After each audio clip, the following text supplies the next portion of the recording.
The Weider principle of the split system is the most important principle in your bodybuilding program, because without an understanding and the application of the Weider split system, you'll never be able to achieve a symmetrical and well-proportionate body.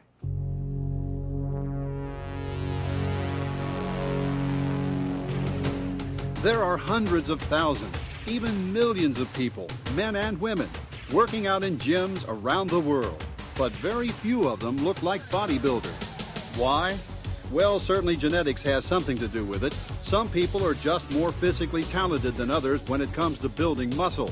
But another reason is simply this: to look like a bodybuilder, you need to train like a bodybuilder. Simply lifting weights without an understanding of what kind of program you need to achieve your goals just doesn't work. If just lifting heavy and working hard were all it took, then a ditch digger or construction worker would end up winning the Mr. Olympia contest.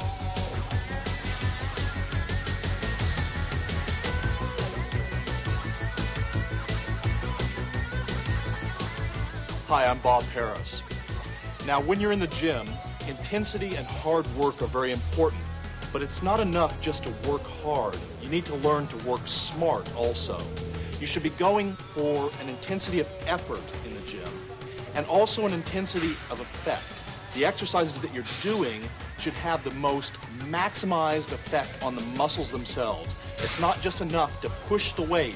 You have to know how the body part is actually working to have the most effective outcome of the exercise. When we look at the sport of bodybuilding, it's very similar to other sports. If you want to become a great runner, you run. If you want to become a great cyclist, you ride a bicycle.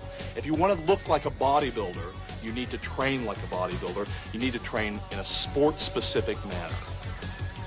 Specificity of training means that the body responds and adapts very specifically to the kind of workout you put it through, much more specifically than you think. That's why different sports, from sprinting to marathon running to gymnastics to shot putting, all require very different kinds of training and physical preparation. And that's why it's so difficult to do well in multi-event sports like the decathlon or heptathlon, and why there are so few great athletes who compete successfully in more than one sport at the highest levels. In this sense, your body reacts to training like a computer. When you're training, you're sending a specific program to the central nervous system. And anybody that's worked with a computer can tell you that a computer will respond only to specific instructions. Your body is the same way. It doesn't care what you're trying to do. It only reacts to exercises specifically as they are applied. Over the past 50 years or so, bodybuilders have learned, largely by trial and error, what kind of workout the muscles of the body best respond to. And the proof that they've discovered something really new is the way they look. No human beings in all of history, male or female, have developed the kind of physiques you see on stage at a top professional bodybuilding contest. Critics of the sport sometimes claim that this incredible advancement in the ability of human beings to develop their lean body structure is the result of improved nutrition, anabolic drugs, or simply the fact that there are more bodybuilders working out more seriously than ever before. But it's really the type of training that you'll learn from the Weider system that has made the difference.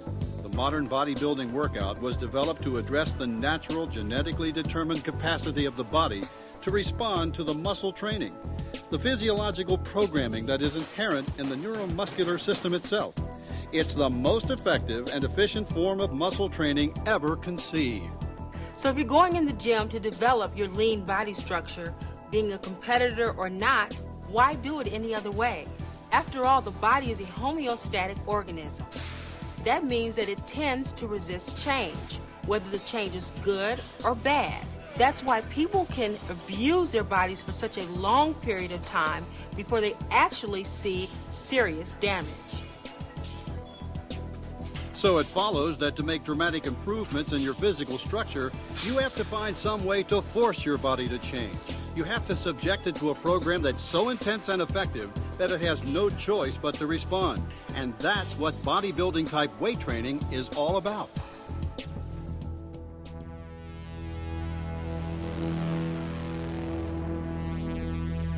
basis of any kind of weight training is the principle of progressive resistance.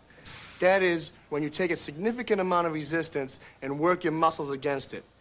While using this resistance, your muscles will tend to get stronger and bigger. As your muscles get bigger and stronger, you have to start slapping on more weight to build more muscle size.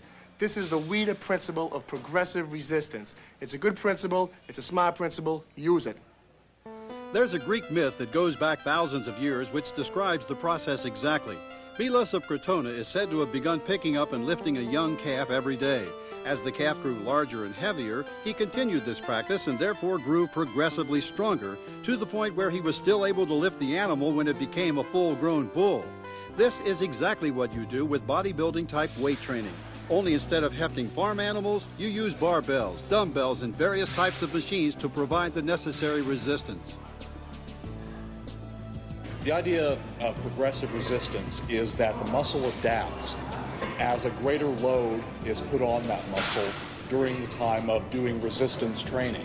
Progressive resistance means either increasing the intensity in one of two ways, either a greater workload by the number of repetitions or greater workload by the number of pounds that are placed on a bar or on the piece of equipment.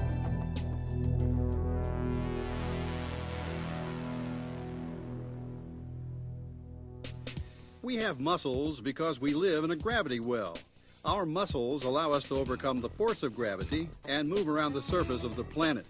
In addition to gravity, muscles also adapt to the kinds of loads we subject them to. For example, if you have a 10 horsepower motor and you subject it to a 12 horsepower load, it'll burn out. However, subject the equivalent 10 horsepower muscle to a 12 horsepower load and you eventually get a 12 horsepower muscle. The key to progress in bodybuilding is to overload the muscle.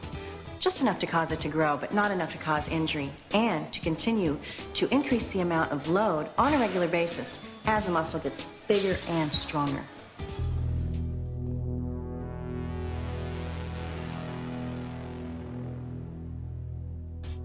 There are basically two types of muscle fiber. Red, aerobic fiber, is long-distance endurance fiber, capable of contracting over and over for long periods of time. White anaerobic fiber, on the other hand, is short-duration sprint fiber, lacking in endurance, but is 22% larger than red fiber and capable of generating much more power. Everybody has some of both types of fiber in their bodies, although the amount of fibers and the distribution of fiber types in various muscles of the body varies tremendously from individual to individual. And it's the kind of fiber that predominates in the body that largely determines what kind of performance that body is best suited for. Just think of the difference between a muscular sprinter and a lean endurance runner. Both types of fiber can be made bigger and stronger or hypertrophied by weight training, and top bodybuilders seem to need a mixture of both fiber types in order to be successful. If a bodybuilder is too mesomorphic, has too much thick white fiber, he or she may be too blocky and lack aesthetics to win bodybuilding contests. They may be better suited, perhaps, to something like weightlifting. If a bodybuilder is too ectomorphic, has too much lean red fiber, he or she may excel in aesthetics, but have trouble building sufficient mass. Incidentally, there is more to muscle size, shape, and volume than muscle fibers. Muscle cells are complex, and the bodybuilding look also involves things like mitochondrial mass, the size of the internal organs of the cells that produce energy, glycogenation, the amount of carbohydrate energy stored within the cell, the blood supply to the muscle, and water. Did you know that muscles are about 75% water?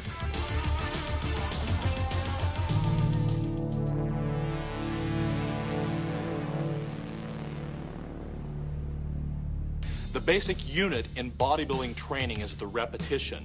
Now, a repetition is made up of two key points. It's basically going to be the full extension of the muscle when the muscle is fully stretched out, and the full contraction of the muscle when the muscle is bunched up and is pulled together and shortened. So a repetition is going to be going back and forth between that extension and that contraction on every single body part. Now, repetitions combined together constitute a set. So a set, let's say in your workout, you are supposed to do a set of 12 repetitions. What you would be doing is 12 times in a row, be going from this contraction position to the extension position, back and forth until you get to 12. And that would constitute a set of the exercise. A basic set in bodybuilding usually consists of 8 to 12 repetitions. Why this number? Trial and error experience and some independent scientific research has shown that the muscle tends to grow best when subjected to about 70 to 75% of its 1 rep maximum strength, the maximum amount of weight the muscles can lift in that exercise one time. And when you do as many sets as you can with this amount of weight, you end up doing somewhere from 8 to 12 reps. Therefore, as you begin bodybuilding training with the Weider system, pick a weight for any exercise that lets you do at least 8 repetitions, but not so light you can do more than 12. An exercise consists of a group of sets. This too can vary, but generally the Weider system recommends from 3 to 5 sets of any exercise and from 12 to 16 sets for any body part, with a few less for some body parts and certain kinds of training, and a few more for others. In bodybuilding training, you can end up resting for a shorter or longer period of time depending on what kind of set you're doing. For mass training, for example, in tape 7, you rest for several minutes. Using certain intensity techniques in tape 9, you may not rest at all between sets. But for the purposes of getting started with the Weider system workouts, you should rest from 30 to 60 seconds between sets. Or if you're training with a workout partner, do your set, rest while your partner does their set, then jump back in and do your next set.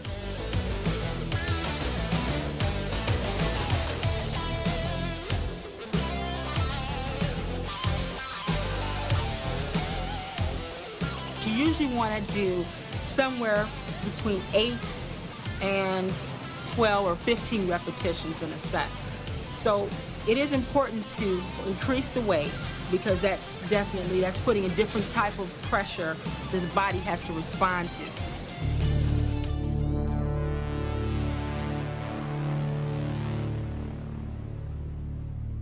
In the early days of the sport, bodybuilders trained like weightlifters, training the whole body 3 times per week. But they soon found out that you can't train the whole body in one workout and still have sufficient intensity for all the body parts. So eventually they began following a system which Joe Weider called the split system of training, in which only part of the body is trained on any given workout and the entire body is trained over a period of days. The split system of training takes several forms. One of the most popular types of training schedule is 3 days on, 1 day off. This is one example. Day 1, chest, shoulders, triceps, calves, abs. Day 2, back, biceps, forearms, calves, abs. On the 3rd day, thighs, hamstrings, abs. And on day 4, rest. And this is an example of a workout arranged over a 4-day period. Day 1, chest, triceps, abs. Day 2, back, biceps, forearms, calves. Day 3, thighs, hamstrings, abs. And on day 4, shoulders and calves. And on the 5th day, you rest. Now, of course, you're not a machine, so you want to make sure you get plenty of rest. If you need a day off, don't feel bad about taking that extra day off. Your recovery time is just as important as going in the gym and training hard. Overtraining can be devastating to your workout. It can cause an injury. So it's very important to train hard, but take that extra day of rest if you need it. Remember that overtraining, pushing your body too hard, increases your chances of injury. Therefore, you can add an extra rest day at any point in your workout program. Or if you're especially tired, try taking 2 days rest at the end of your 3-day routine or your 4-day routine. The point is, the more you're able to rest and recover, the stronger you'll be in your workouts and the better your body will respond. With the double split training system, you train twice a day instead of once, training a major body part in the morning and doing detail work or cardiovascular training in the second workout. Using this system, you're actually doing less rather than more because you're doing much of the work you'd normally do in one training session and dividing it into two. Here's an example. Day 1, AM, chest, shoulders. PM, triceps, calves, abs. Day 2, AM, back, biceps. PM, forearms, calves, abs.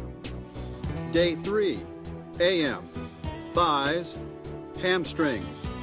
PM, abs. And on the 4th day, rest. It takes me 4 days to cover the full body. I train chest and biceps on day 1. On day 2, I train legs. And if you didn't notice, I train chest and biceps on day 1, which is part of, upper body. So then on day 2, I'm covering legs. So while I'm training legs, my upper body is getting a day of rest. Day 3, I go to shoulders and triceps, so I'm back to my upper body again. And day 4, I train back. And day 5 is my day off, and then I start over again.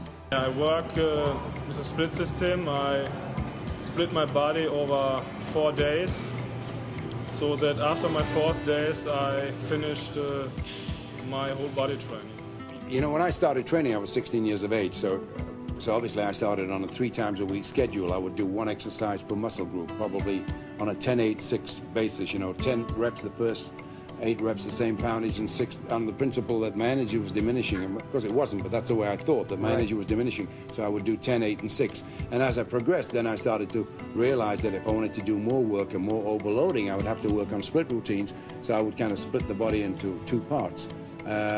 So now, was this training twice a day or just once? No, this is once a day. Right. The only time I trained twice a day was 3 weeks before my first national contest, Mr. Britain. I just finished my business administration degree, and I had 3 weeks to train, and so for 3 weeks I trained morning and night. I trained twice a day. I'll do a heavy and a light system, like 3 days on, 1 day off, and I'll go heavy on the first cycle, and then I'll go light for the next body part. And vice versa, it goes like that. The 4th day being my off day. I think all bodybuilders in general know that rule, and they use that.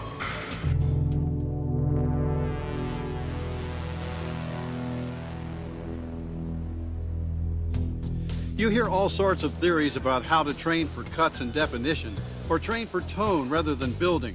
Most of these ideas don't really conform to how the body actually works. However, you can get different responses from the body depending on which muscles you're training, how many muscles you're training in one exercise, what kind of exercises you do, what kind of equipment you use,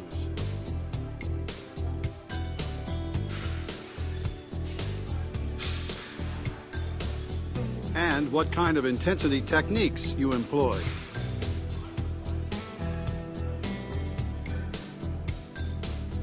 In general, you build mass most effectively by doing 2-joint exercises, exercises that involve the movement of 2 joints rather than 1. Doing exercises that use a lot of muscles rather than working smaller areas in isolation. Training with free weights, barbells, and dumbbells rather than machines or cables.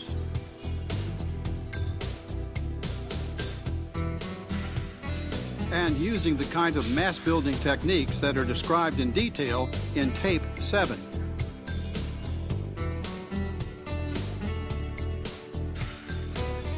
Quality training for things like definition, separation between muscles, and the development of the small muscles generally results from doing 1-joint exercises.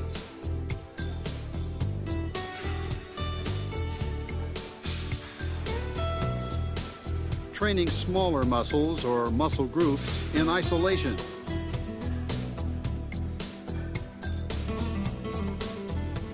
Using a variety of free weights, machines, and cables.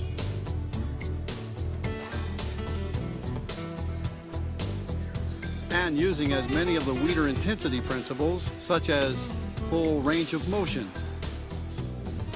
peak contraction,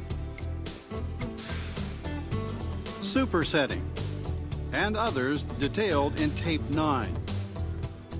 And when you combine effective mass training with quality training based on the Weider intensity principles, the result is a complete and balanced bodybuilding physique.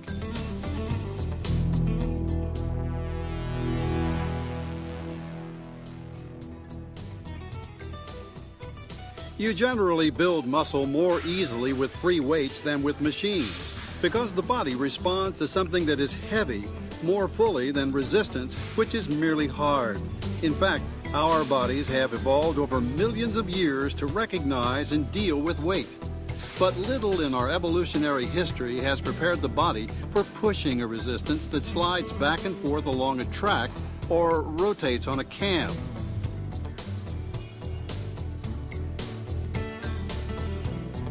When you lift a free weight against the force of gravity, not only do you use the specific muscles involved in the lift, but the rest of the body gets involved as well. The joints have to work to balance and control the weight, and the various stabilizer muscles associated with the joint come under stress as well. When you exercise with many machines, there's no need to stabilize, no need for the ligaments of the joints to adapt, and you tend to work only the muscle involved in that specific movement, not the associated stabilizer muscles. This results in much less adaptation and in fact can be dangerous because you've developed certain muscles in a group out of proportion to the others. So when it comes to basic mass and strength development, free weights are far superior.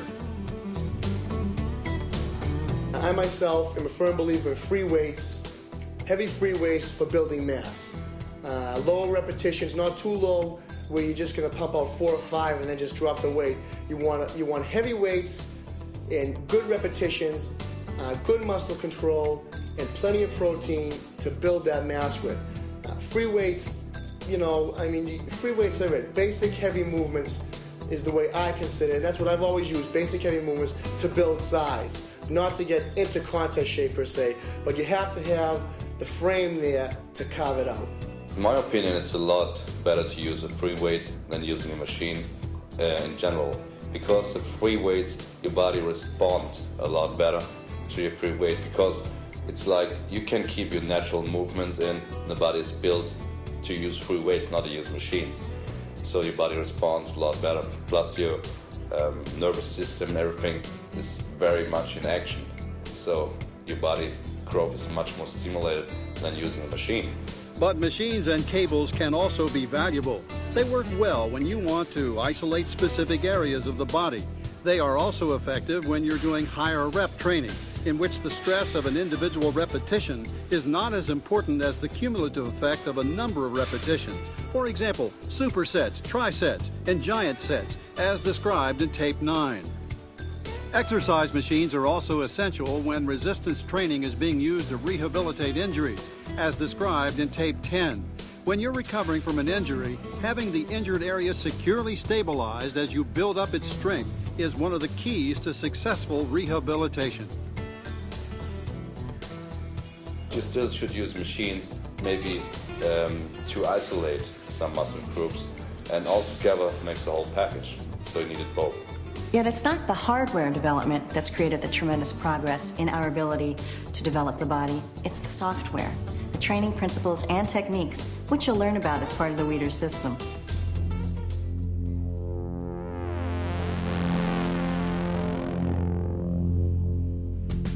Later tapes will deal with all sorts of advanced Weider intensity principles, but there are certain basic principles that you should learn and employ right from the beginning. The first is full range of motion.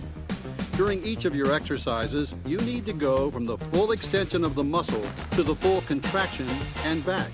Don't settle for working in a partial range of motion. At the top of the movement, try pausing and squeezing the muscle a little harder to obtain a full peak contraction. Second, control the weight. Never throw a weight around. Don't get careless. Just learn to concentrate and keep total control of the weight in every rep of every set. Third, no cheating. Cheating in weight training refers to using extra muscles or techniques like swinging the weight up using inertia to help perform the lift. Instead, lift and lower the weight using the specific muscles involved in that lift, with no help from other muscles and no cheating. I don't cheat. I don't use cheating principles. Sometimes I will when I'm weaker and I'm dieting and I'm not feeling really energy. I'll need to cheat a little bit because I don't have a trainer or someone that helps me. Fourth, continuous tension. When you lift or lower a weight, you should feel your muscles working smoothly throughout the whole range of motion. This means not only lifting the weight under control to a position of peak contraction, but lowering the weight under control as well, rather than letting it drop. Throughout the movement, you keep the tension on that body part, so you never really lock out, because a lot of times when you lock out, you know, you could stay in that position for quite some time. There's no pain there. So what you want to do is keep the tension on that body part. Fifth, keeping the mind in the muscle. Remember, you're training muscles, not lifting weights. Don't think about the weight, think about the muscle and what it's doing. It's very important to mentally prepare yourself before going to a gym for a workout. If you're going to a gym to fraternize, then I wouldn't worry about mentally preparing yourself. But when you go to a gym to work out, which is what you should be doing, you have to concentrate, especially on the muscle that you're working. There's a mind-muscle link there where your body is going to react the way your mind feels. If you feel up for a workout, then you're going to get a great workout. If you feel lackadaisical and you don't really want to go to the gym, then there's no way you're going to get a good workout. So mentally preparing for a workout is just as important as stretching or anything else you would do to get ready. And finally, training to failure. Failure in a bodybuilding set is not the same as exhaustion. It means you've gotten to the point where you can't do one more rep with that particular weight in that set.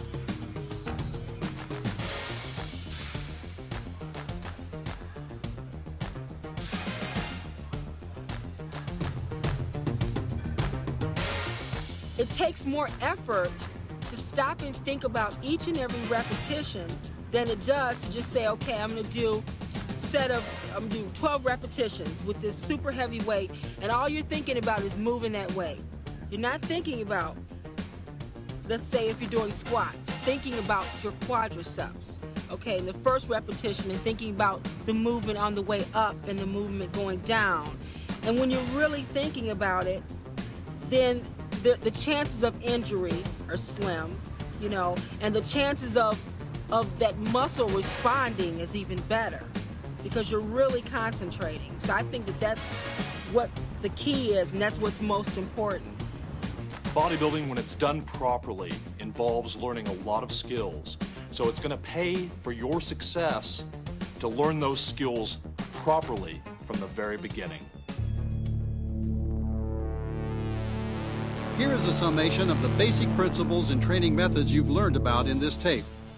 Train smart as well as hard. Bodybuilding type weight training is a very specific and intense method of changing the basic muscle structure of the body.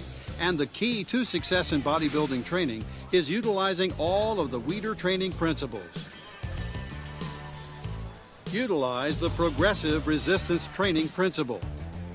To make your muscles grow bigger and stronger, you have to contract them against the appropriate amount of weight.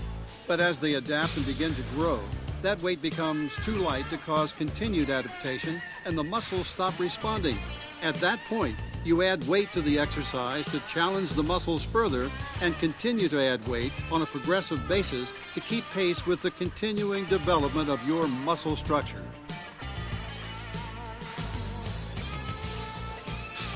Do from 8 to 12 repetitions in most of your sets. Bodybuilders aren't weightlifters and shouldn't use a weight that allows them to do too few sets. They aren't endurance athletes either and shouldn't do very high repetitions in most of their training.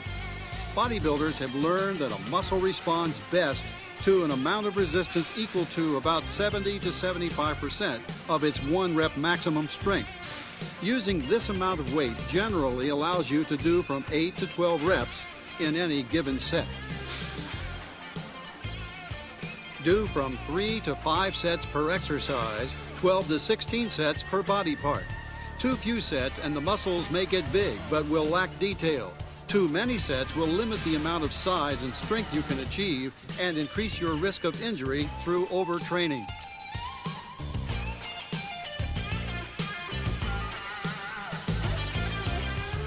Rest about 30 seconds to 1 minute between sets. This gives you enough recovery time to allow you to generate sufficient intensity in your next set, but is not so long that your training pace becomes too sluggish. Take advantage of the Weider split system principle. For most bodybuilders, a schedule of 3 days training followed by 1 day rest seems to work the best, although some prefer using a 4-day on, 1 day off split instead. Base your training program on the use of free weights. The body responds best to the resistance provided by free weights, where the muscles, joints, ligaments, and tendons are forced to cope with the force of gravity. So the most effective bodybuilding training program utilizes about 2/3 free weights versus 1/3 cables and machines. Train with full range of motion repetitions. For maximum quality and development, do each repetition through the fullest range of motion you can achieve comfortably, from a position of full extension to that of full contraction. Do not, however, overstretch the structures involved, or you could increase the risk of training injury. Train with continuous tension. You should feel the muscle working continuously against the resistance throughout the range of motion of the exercise. Lift the weight under full control and lower it under full control. This helps you to avoid cheating, using inertia to help throw the weight up, and the mistake of letting the weight drop during the negative part of the exercise. Keep your mind in the muscle. Learn to feel what muscles are working in any exercise and concentrate on exactly what they are doing at all times.